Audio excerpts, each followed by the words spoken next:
கர்த்தர் உங்களை உயர்த்துகிறார். நீங்க நினைக்கல எல்லாரும் என்னை தூக்கி எறிஞ்சிட்டாங்க. கர்த்தருக்கு நீ தேவை. அவருடைய கண்கள் உன்னை பார்க்கிறது. யார் இருந்த உன்னை தேடி இயேசுக்கு சொல்கிறார். நீ குப்பை பட்டியல இருந்திருக்கலாம், உன் தலையை உயர்த்துவா. வாழாக்காமல் தலையாக்குகிற தேவன் உன்னை காண்கிறவராயிருக்கிறார். 2 தடவை எனக்கு அபாசன் ஆயிருச்சு. அதுக்கப்புறம் எனக்கு குழந்தையே தங்கல. அநேக பேர் ஏன் இன்னும் நீ கன்சீவ் ஆகல, எதனால, ஏன் என்னன்னு அநேக பேர் கேள்வி கேட்டாங்க. கர்த்தர் உங்க கூட இருக்கிறார். உங்களுக்கு விடுதலை தர தேவன் போதுமானவராக இருக்கிறார். உங்க நம்பிக்கை விசுவாசம் வேணும். அருமையான தெய்வ பிள்ளைகளே, நிறைய நேரத்தில் நினைக்கலாம், என்னைய பார்க்கிற யாருமே இல்லை, எல்லாரும் என்னை கைவிட்டாங்க, நான் அனாதையா இருக்கிறேன் என்று சொல்லி நீங்க கலங்கி கொண்டிருக்கலாம். ஆகார் தன்னுடைய பிள்ளை தண்ணீர் இல்லாமல் மரிக்கும் பொழுது அம்பு பாயும் தூரத்தில் தன் பிள்ளையை விட்டுவிட்டு அவள் பிள்ளை சாகிறதை பார்க்க மாட்டேன் என்று சொல்லி அவள் கண்ணீர் வடிக்கிறார். கர்த்தர் அந்த வனாந்திரத்தில் வருகிறார், நீரூற்றை தருகிறார், அவள் கண்ணீரை துடைக்கிறார், வாக்குத்தத்தத்தை கொடுக்கிறார், அவள் சந்ததியை உயிரோடு எழுப்புகிறார். மரித்து போயிரும், தாகத்தினால் பட்டினியினால் என் பிள்ளை மரித்து போயிரும் என்று கலங்கி நின்றவளுக்கு அவளுடைய கண்ணீரை துடைக்க இயேசு கிறிஸ்து வந்தார். அருமையான தேவ பிள்ளைகளே, உங்க கண்ணீரை துடைக்க கர்த்தர் வருகிறார். அவர் உங்களை பார்க்கிறவராயிருக்கிறார், அவர் உங்களை நேசிக்கிறவராயிருக்கிறார், உங்களை வழி நடத்துகிறவராயிருக்கிறார். ஒரு கருவேப்பிள்ளையை போல பயன்படுத்திட்டு தூக்கி எரிஞ்சிருப்பாங்க, ஆனா இல்லங்க, கர்த்தர் உங்களை உயர்த்துகிறார். நீங்க நினைக்கல எல்லாரும் என்னை தூக்கி எறிஞ்சிட்டாங்க. கர்த்தருக்கு நீ தேவை. அவருடைய கண்கள் உன்னை பார்க்கிறது. எல்லாரும் தூக்கி எறியப்பட்ட உன்னை ஆண்டவர் பார்க்கிறார். எல்லாராலும் பேர் தெரியாமல் அறியாது இருந்த உன்னை கர்த்தர் உயர்த்த போகிறார். உன் வேலையில ஆண்டவர் உயர்த்த போகிறார். நீ இருக்கிற இடத்துல ஆண்டவரை நோக்கி பார், ஆண்டவரை தேடு, தேவன் உன்னை காண்கிறவர். உன் வேலையில நீ உண்மையாயிரு, தேவன் உன்னை காண்கிறார். உன் படிப்புல, உன்னுடைய அந்தஸ்துல, உன்னுடைய ஸ்தானத்துல நீ சரியாயிரு, தேவன் காண்கிறவர். தூக்கி எறியப்பட்ட உன்னை தேவன் மாற்றுவார்.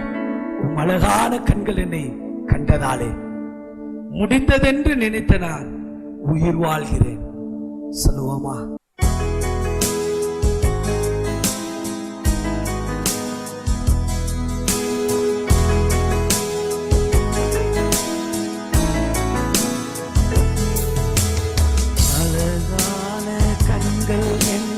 கண்டதாலே முடிந்ததென்று நினைத்ததால் உயிர் வாழ்கின்றேன். அழகான கண்கள் என்னை கண்டதாலே முடிந்ததென்று நினைத்ததால் உயிர் வாழ்கின்றேன். அறியாத என்னை நன்றாய் தேடி வந்த நல்ல நேசரே, யாரும் அறியாத இருந்த உன்னை தேடி இயேசுக்கு சொல்கிறார். நீ குப்பை பட்டியல இருந்திருக்கலாம், உன் தலையை உயர்த்துவா. வாழாக்காமல் தலையாக்குகிற தேவன் உன்னை காண்கிறவராயிருக்கிறார். முடிந்ததென்று நினைத்த நாள் உயிர் வாழ்கின்றேன். அழகான கண்டதாலே தூக்கி எறியப்பட்ட என்னை வேண்டும் என்று சொல்லி சேர்த்து கொண்ட நல்ல நேசரே, எறியப்பட்ட என்னை வேண்டும் என்று சொல்லி சேர்த்து கொண்ட நல்ல நேசரே, தூக்கி எறியப்பட்ட என்னை வேண்டும் என்று சொல்லி சேர்த்து கொண்ட நல்ல நேசரே, அழகான கண்கள் என்னை கண்டதாலே நினைத்த நான் உயிர் வாழ்கின்றேன்.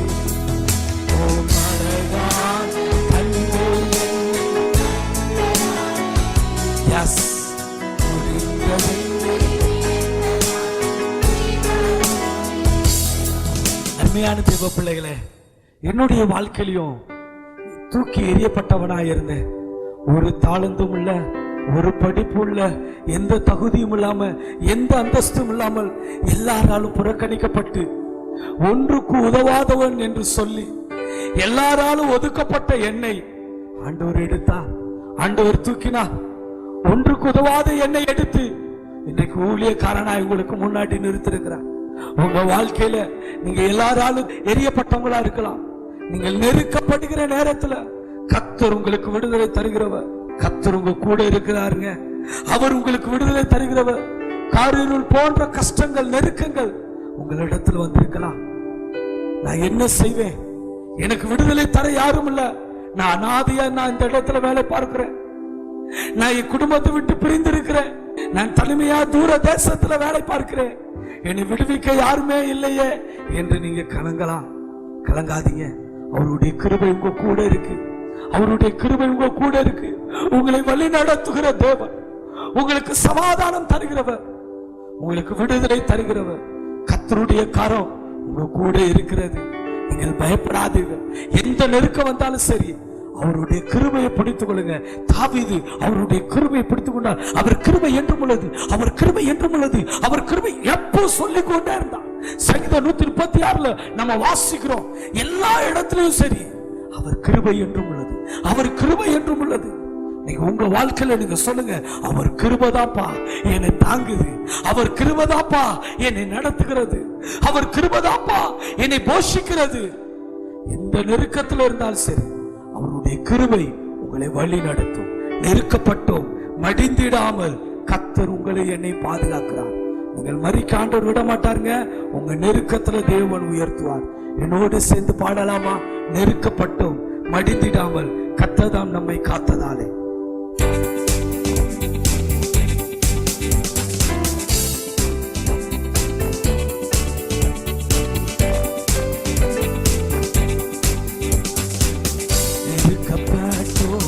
மடிந்திடாமல் கர்த்தர் நம்மை காத்ததாலே.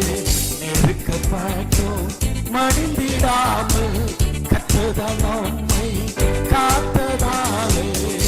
அவர் வல்லவர், அவர் வல்லவர், அவர் கிருபை என்றும் உள்ளது. சொல்லுவோம், அவர் வல்லவர், அவர் வல்லவர், அவர் கிருபை என்றும் உள்ளது.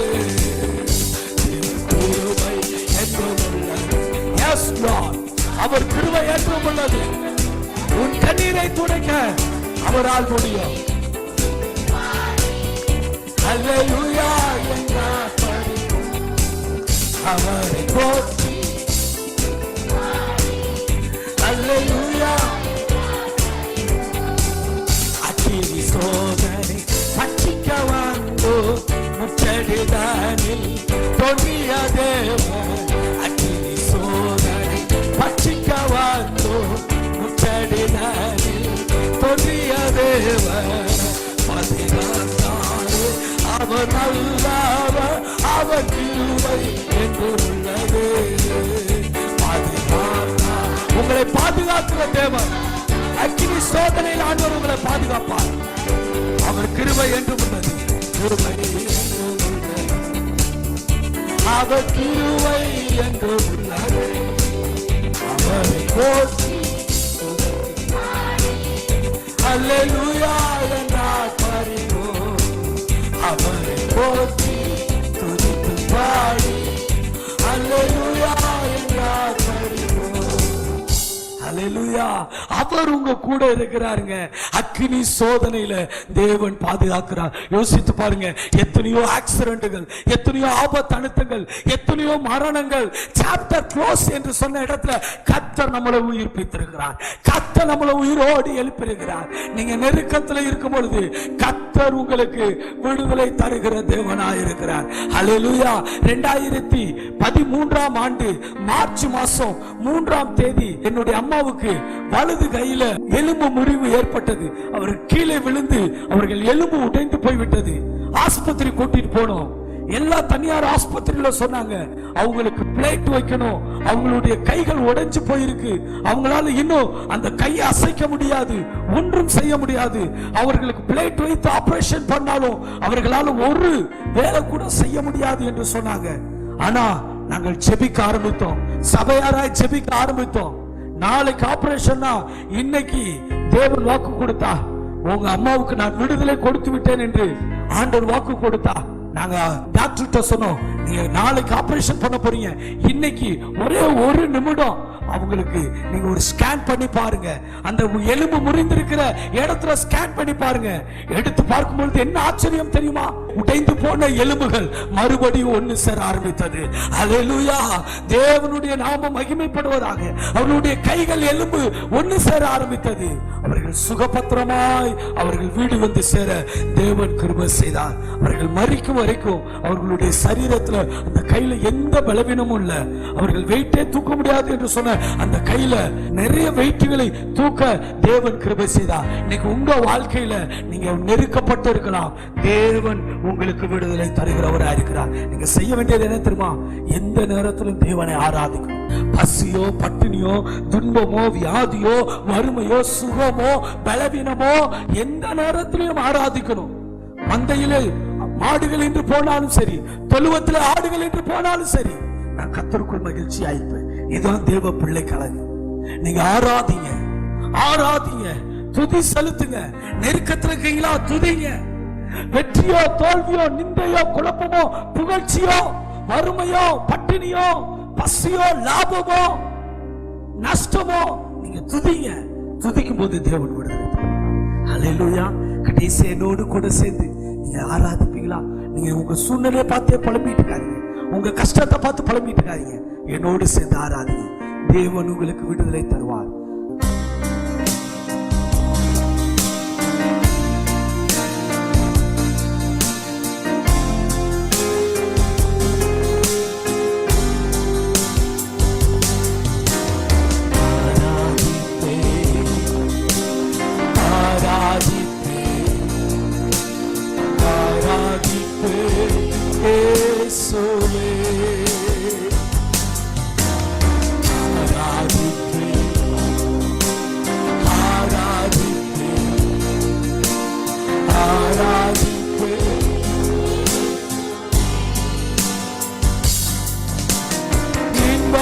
துன்பமோ சுகமோ வியாதியோ ஆராதிப்பேன் இயேசுவே.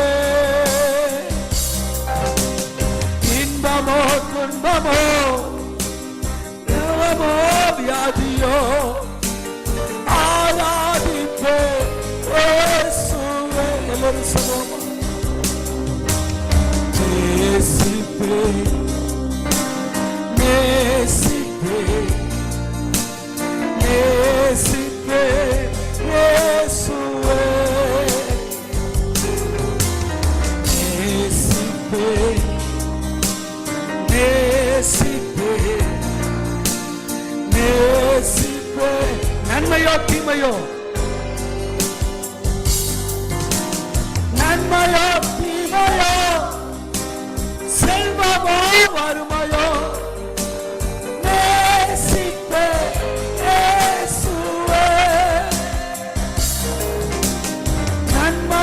தீமையோ செல்வமோ வறுமையோ, நேசிப்பேன் இயேசுவே. பின்தொடராதே பின்தொடராதே பின்தொடராதே இயேசுவே. ஆண்டவரே, நான் உன்னை பின்தொடர்வேனப்பா. தொடவே பின்தொடவே பின்தொடவே இயேசுவே. வெற்றியோ தோல்வியோ நிந்தையோ புகழ்ச்சியோ பின்தொடவே இயேசுவே. உலகத்துக்கு பின்னாடி வேண்டாங்க, இயேசுவுக்கு பின்னாடி போவோம். அவர் உங்களுக்கு விடுதலை தருகிறவர்.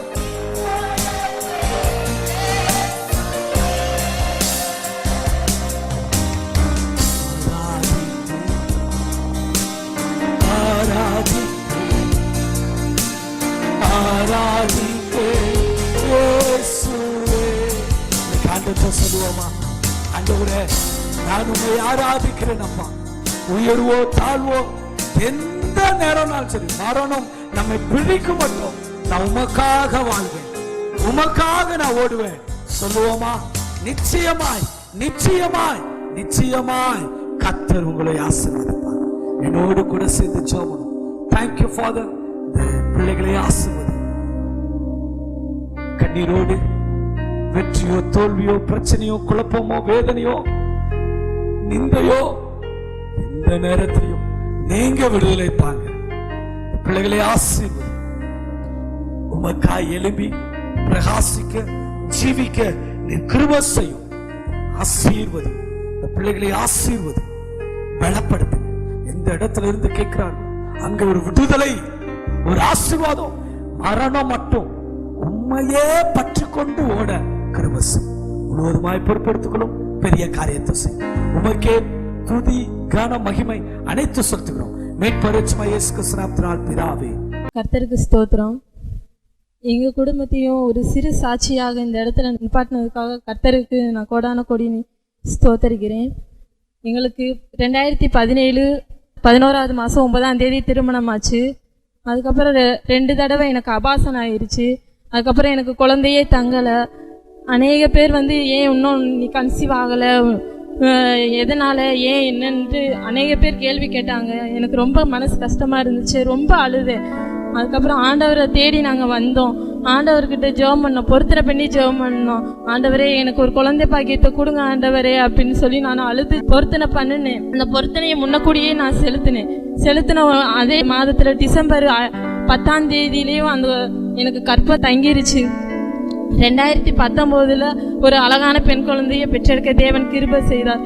அடுத்து நாங்கள் ஆண்டவரை நோக்கி ஜெபம் பண்ணோம். 2020 ஒரு பெண் குழந்தையை பெற்றெடுக்க தேவன் கிருபை செய்தார். அந்த 2வது குழந்தைக்கு வந்து பிப்ரவரி 10ஆம் தேதி பால் கொட்டிடுச்சு. பால் கொட்டினோடனே நாங்கள் டாக்டர்கிட்ட போய் காமிச்சோம். டாக்டர் சொன்னாங்க, அந்த பிள்ளைக்கு வந்து பிளாஸ்டிக் சர்ஜரி பண்ணணும், 6 மாதம் ஆகும் புண்ணு ஆறுறதுக்கு அப்படின்னு சொன்னாங்க. நாங்கள் பிளாஸ்டிக் சர்ஜரி பண்ணணும். டாக்டர் சொன்னோடனேவும் நாங்கள் ரொம்ப மனசுடைஞ்சு அழுதோம். ஆண்டவரே பிள்ளைக்கு 6 மாதம் ஆகும்னா அது படுற வேதனையை எங்களால் நாங்கள் தாங்க முடியாது அப்படின்னு ஆண்டவர்கிட்ட நாங்கள் ஜெபம் பண்ணோம். ஆண்டவரே என் குழந்தைக்கு ஒரே மாதத்தில் அந்த புண்ணெல்லாம் ஆற நீங்கள் கிருபை செய்யுங்க ஆண்டவரேன்னு ஜெபம் பண்ணோம். ஒரே மாதத்தில் அந்த புண்ணெல்லாம் ஆற தேவன் கிருபை செய்தார். கர்த்தருக்கு கோடான கோடி நன்றி செலுத்துகிறேன். சபையாரும் பாஸ்டும் அநேக பேர் என் பிள்ளைகளுக்காக ஜெபம் பண்ணாங்க. ஒவ்வொருவருக்கும் நான் கோடான கோடி நன்றி செலுத்துகிறேன். கர்த்தருடைய நாம மகிமைப்படுவதாக. இந்த நாளிலையும் கர்த்தருடைய வார்த்தைக்கு நேராய் கடந்து சொல்வோம். யோபுவின் புஸ்தகம் 13வது அதிகாரம் 15வது வசனம். யோபுவின் புஸ்தகம் 13வது அதிகாரம் 15வது வசனம். அவர் என்னை கொன்று போட்டாலும் அவர் மேல் நம்பிக்கையாய் இருப்பேன், ஆனாலும் என் வழிகளை அவருக்கு முன்பாக ரூபகாரம் பண்ணுவேன். அவர் என்னை கொன்று போட்டாலும் அவர் மேல் நம்பிக்கையாயிருப்பேன். அல்லேலூயா. இங்க யோபுவுடைய புஸ்தகத்தை நம்ம வாசிக்கிறோம். அவர் என்னை கொன்று போட்டாலும் அவர் மேல் நம்பிக்கையாயிருப்பேன். இன்னைக்கு கர்த்தருடைய நம்பிக்கை, ஆண்டவர் மேல வைத்திருக்கிற நம்பிக்கை எப்படிப்பட்ட நம்பிக்கையா இருக்க வேண்டுமானால், கர்த்தருக்காய் வாழவும், கர்த்தருக்காய் எதை இழக்கவும், கர்த்தருக்காய் எதையும் செய்யவும் நாம் ஆயத்தம் உள்ளவர்களாய் இருக்க வேண்டும். ஹல்லேலூயா. இன்னைக்கு ஆண்டவர் மேல நம்பிக்கை என்பது, அநேக பேர் ஒரு விடுதலை வந்துட்டால் ஒரு நம்பிக்கை, அதுக்கு பிறகு ஒரு பிரச்சனை வரும்பொழுது விட்டு ஒதுங்கி போயிடுறாங்க. ஆண்டவரை மேல முழுவதுமாய் கடைசி பரியந்தம் சாத்ராக் மேஷாக் ஆபேத்நேகோ சொல்லுகிறாங்க, அவர் எங்களை விடுவிக்காமல் போனாலும் நாங்கள் இந்த தெய்வத்தை வணங்க மாட்டோம். எவ்வளவு நம்பிக்கை பார்த்தீங்களா? இங்க யோபு சொல்லுகிறார், நான் மரண பரியந்தம் என்னை கொன்று போட்டாலும் நான் அவர் மேல் நம்பிக்கையாயிருப்பேன். ஹல்லேலூயா. தேவனுடைய பிள்ளைங்க, இன்னைக்கு நீங்க ஆண்டவர் மேல எவ்வளவு அன்பு வைத்திருக்கிறீங்க, எவ்வளவு ஐக்கியம் வைத்திருக்கிறீங்க, எவ்வளவு நம்பிக்கை வைத்திருக்கிறீங்க, உங்க விசுவாசம் எவ்வளவா இருக்கிறது, எவ்வளவு தூரம் நீங்க நம்பிக்கை உள்ளவர்களாய் வாழுகிறீங்க, கொஞ்சம் யோசித்து பாருங்க. கர்த்தருக்காக நீங்க வாழும் பொழுது எப்படிப்பட்ட ஒரு நம்பிக்கை உங்ககிட்ட இருக்கு? ஒரு பணத்துக்காக, இல்ல கடன் அடைச்சா போதும், இல்லாட்டி என் கண்ணீர் மாற்றினால் போதும், குடும்ப பிரச்சனைகளை மாற்றினால் போதும், இல்ல என் வியாதி கேன்சர் குணமானா போதும், இல்லாட்டி என்னுடைய சுகர் பிரஷர் கொலஸ்ட்ரால் குணமானா போதும் என்று ஒரு அநித்தியமான காரியத்துக்காக நம்ம நம்புறோமா? இல்லங்க, மரண பரியந்தம், கடைசி பரியந்தம் நம்மளுடைய ஜீவன் மட்டும் கர்த்தருக்காய் வாழுகிற வாழ்க்கையை கர்த்தர் நம்மிடத்துல விரும்புகிறார். ஹல்லேலூயா. யோபு சொல்லுகிறான், அவர் என்னை கொன்று போட்டாலும் அவர் மேல் நம்பிக்கையா இருப்பேன். அதாங்க லாஸ்ட், அதான் லாஸ்ட். கர்த்தர் மேல் அந்த அளவுக்கு அவன் நம்பிக்கை இருந்தது. இன்னைக்கு நமக்கு வாழ்க்கையில அப்படிப்பட்ட ஒரு நம்பிக்கை உடையவர்களாய் இருக்க வேண்டும். யோபுவின் புத்தகம் 2வது அதிகாரம் 8வது வசனத்துல 9வது வசனத்தை வாசிக்க கேட்போம். அவன் ஒரு ஓட்டை எடுத்து தன்னை சுரண்டி கொண்டு சாம்பலில் உட்கார்ந்தான். அப்பொழுது அவன் மனைவி அவனை பார்த்து, நீ இன்னும் உம்முடைய உத்தமத்தில் உறுதியாய் இருக்கிறோ? தேவனை தூசித்து ஜீவனை விடும் என்ற இடத்துல பாருங்க, அவர் சொத்து போச்சு, அவருடைய ஆடு மாடு ஜீவன்கள் குழந்தைகள் எல்லாம் போச்சு. அவருடைய சரீரமும் பொக்களங்களால் நிரம்பி ஓடை எடுத்து சொரிந்து கொண்டிருக்கிறார்.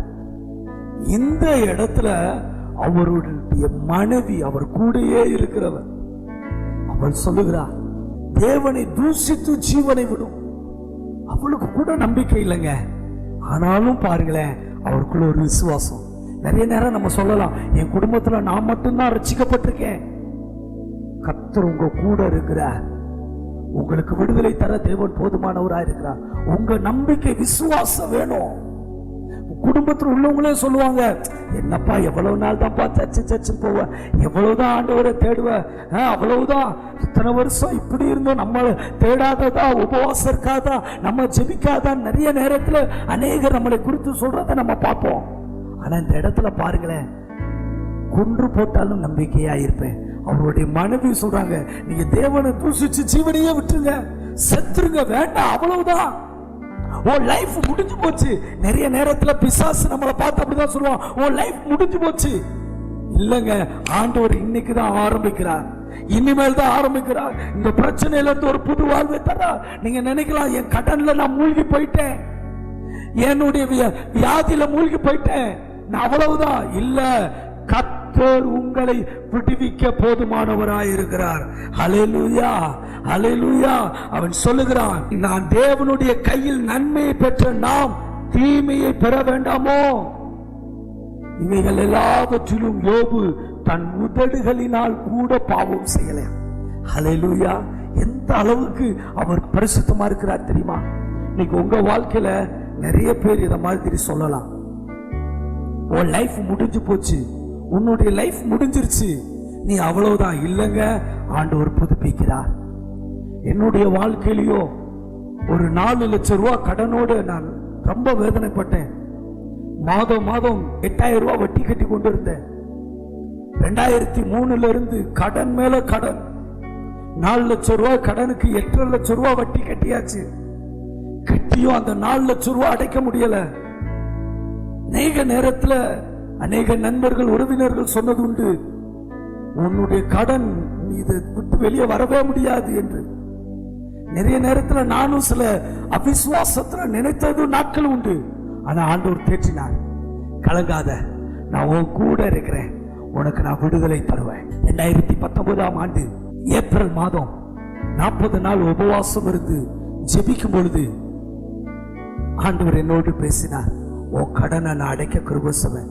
40 நாள் ஆண்டவர்கிட்ட ஜெபம்னா ஒண்ணுதான், ஆண்டவர் என் கடனை மட்டும் அடைங்க.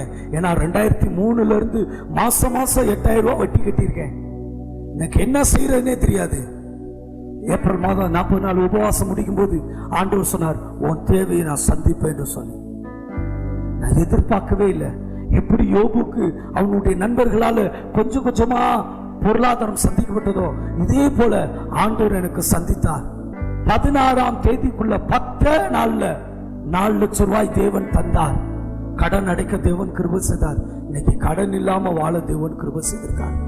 ஒருவேளை உங்க கூட உள்ளவங்க சொல்லலாம், அவ்வளவுதான், நீ கடன்லயே அழிஞ்சிருவ, உன் வியாதிலேயே அழிஞ்சிருவ, உனக்கு படிப்பு இல்ல, உனக்கு நல்ல வேலை இல்ல, நீ இதான் உன் வேலையே இதான், உனக்கு ப்ரமோஷனே கிடைக்காது, உன் ஏஜ் தாண்டிருச்சு, உனக்கு திருமணம் நடக்காது, உனக்கு குழந்தையே பிறக்காது.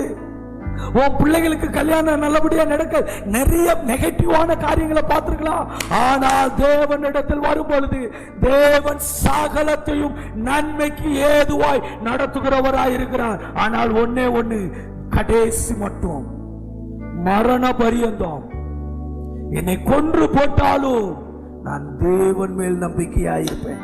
இந்த விசுவாசம் இருக்கணும். சாத்ராக் மேஷாக் ஆபேத்நேகோவுக்குள்ள அந்த விசுவாசம் இருந்தது. கர்த்தர் எங்களை விடுவிக்காம இந்த அக்கினி சூளையில போட்டாலும் பரவாயில்ல, நாங்க அந்நிய தெய்வத்தை வணங்க மாட்டோம்.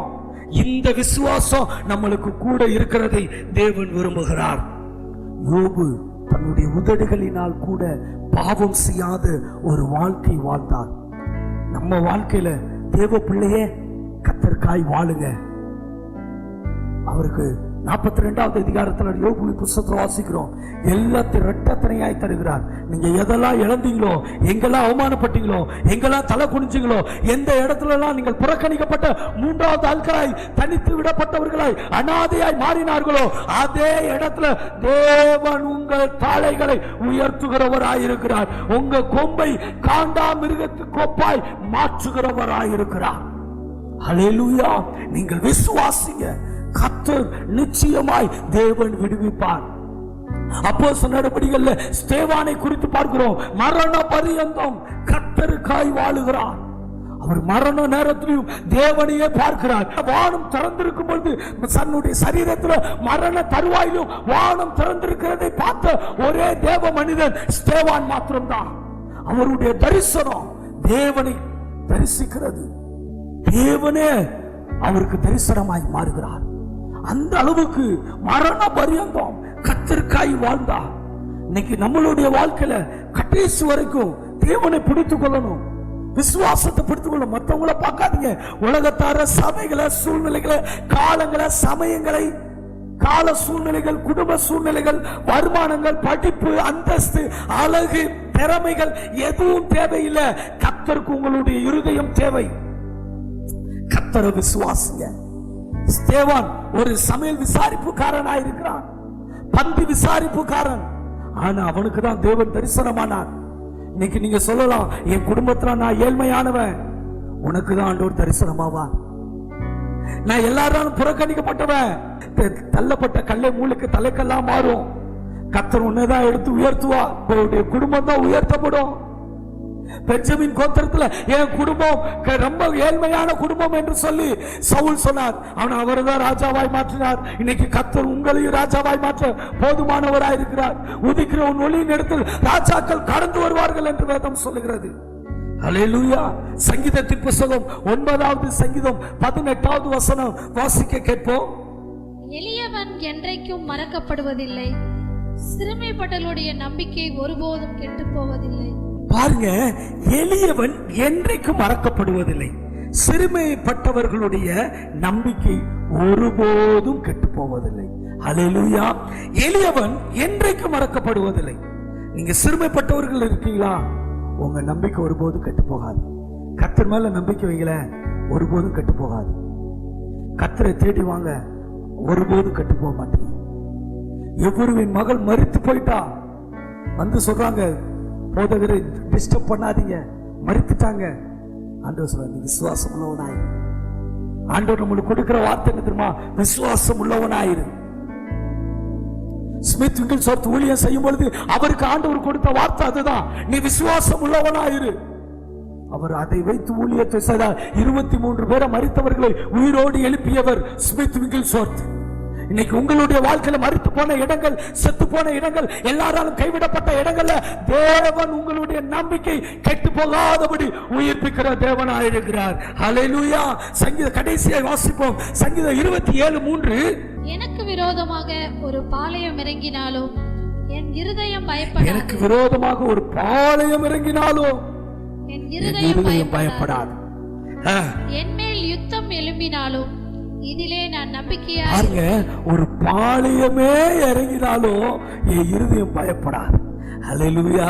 சங்கீதக்காரன் எவ்வளவு வாசனம். ஒரு பாளையமே வரலாம், நீங்க சொல்லலாம், எனக்கு எதிராக வர்றவங்க அவ்வளவு பலசாலி இல்ல, அவ்வளவு திறமசாலி, அப்படிப்பட்ட இப்படிப்பட்ட எப்படிப்பட்டவனா இருந்தாலும் சரி, ஒரு பாளையமே இறங்கினாலும் சரி, உங்க இருதயம் பயப்பட தேவையில்லை. ஏன் தெரியுமா? தேவாதி தேவன், வானத்தின் பூமியும் அண்ட சராசரங்களை படைத்து பாதுகாத்து வழி நடத்தி வருகிற சர்வ வல்லமுள்ள தேவன் உன்னோடு கூட இருக்கிறார். நீ பயப்படாத. ஒரு யுத்தமே எழுப்பினாலும் சரி, நீ தேவன் மேல நம்பிக்கையாயிருங்க, கர்த்தர் மேல நம்பிக்கையா இருங்க. எத்தனை பேர் எத்தனை யுத்தங்கள் எத்தனை சண்டைகள் போடட்டும், உங்களுக்கு நியாயத்தை தேவன் தருவார். கர்த்தர் உங்களுக்கு விடுதலை தருவார். இன்னைக்கு ஆண்டவர் இடத்துல கேட்போமா, ஆண்டவரே எனக்கு விடுவீங்க, எனக்கு சமாதானத்தை கொடுங்க. ஆண்டவர் இடத்துல சொல்லுங்க. ஒன்னே ஒண்ணுதான், கடைசி மட்டும் கர்த்தருக்காய் வாழுவேன். யோபு சொன்னார், என்னை கொன்று போட்டாலும் கர்த்தர் மேல் நம்பிக்கை இருப்பேன். சாத்ராக் மேஷாக் ஆபேத்நேகோ என்னை விடுவிக்காமல் போனாலும் இந்த தெய்வத்தை வணங்க மாட்டோன்ற ஒரு நம்பிக்கை. ஸ்தேவான் கல்லெறியும் பொழுதும் சரி, தேவனையே தரிசித்துக் கொண்டே மரித்தாரே ஒழிய உலகத்துக்காய் வாழல. இன்னைக்கு உங்க வாழ்க்கை யாரை நோக்கி ஓடுகிறது?